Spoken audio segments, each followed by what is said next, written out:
तो नेक्स्ट हमारा टॉपिक है मॉलिक्यूलर लेवल का। सबसे पहले हम इसकी जो है वो डेफिनेशन के ऊपर चले जाते हैं। मॉलिक्यूल की डेफिनेशन आप कैसे कर सकते हैं? So these are the smallest particles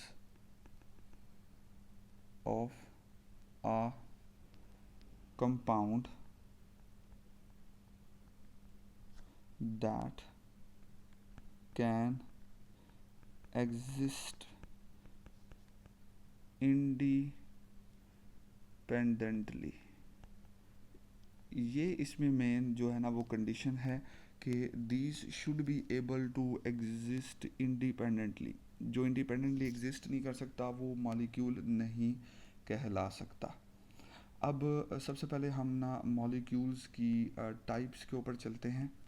और फर्स्ट ऑफ ऑल मॉलिक्यूल्स की आप बेशुमार टाइप्स हैं डिफरेंट बेसिस पे।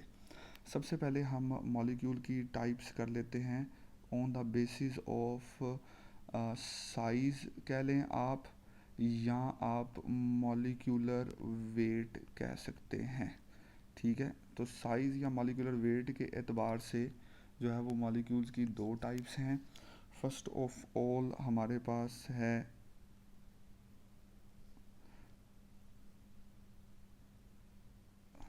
माइक्रो मॉलिक्यूल्स हैं,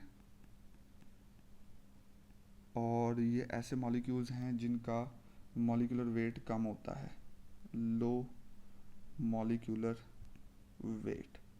ये आप AMU यानी कि म्यू में इसको कैलकुलेट कर सकते हैं। और देन हमारे पास हैं मैक्रो मॉलिक्यूल्स हैं, इनका मॉलिक्यूलर वेट लार्ज होता है, they have large molecular weight. मैं ये एब्रीविएशन या शॉर्ट फॉर्म्स यूज़ कर रहा हूँ, आप कंफ्यूज ना हो इसके ऊपर। एग्जांपल्स हम देख लेते हैं। माइक्रो मॉलिक्यूल में सपोज करें हमारे पास वाटर है, कार्बन डाइऑक्साइड है, अमोनिया है NH3, इवन के ग्लूकोज है C6H12O6। अब इसमें ना कोई क्लियर का डिफ्रेंशिएशन नहीं है। कुछ स्टूडेंट ना कन्फ्यूज होते हैं, glucose is a micro molecular bag. Macro molecules में hundreds and thousands of atoms और उनका molecular weight hundreds of thousands में होना चाहिए। सो मैक्रो मॉलिक्यूल में हम एग्जांपल लेते हैं लाइक प्रोटीन्स की। अब प्रोटीन जितना भी छोटा क्यों ना हो उसका मॉलिक्यूलर वेट थाउजेंड्स में होगा।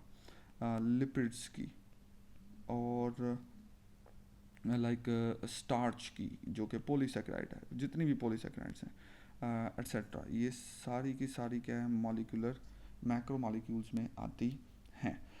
इसी तरह हम जो है वो मॉलिक्यूल्स की फर्दर टाइप्स कर सकते हैं on the basis of nature.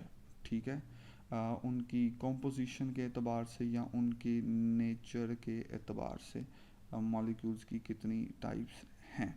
ठीक है, अब वो हम देखते हैं कि ना इसमें हम दो टाइप्स कर लेते होते हैं। ठीक है, ऑर्गेनिक एंड इनऑर्गेनिक।